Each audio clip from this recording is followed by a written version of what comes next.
She was playing with tabla, instruct dolls.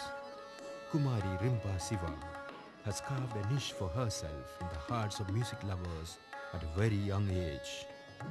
She has been taking lessons from her father and guru, Professor Sopan Siva, disciple of the late Ustad Keramatullah Khan.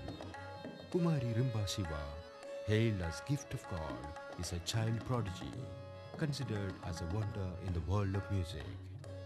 Rimba started playing tabla on public platform from the tender age of 7, and since then has won the hearts of music lovers across the globe by her powerful and mesmerizing performances. She has proved her mettle at several notable conferences in Kolkata and other places in India and all over the world.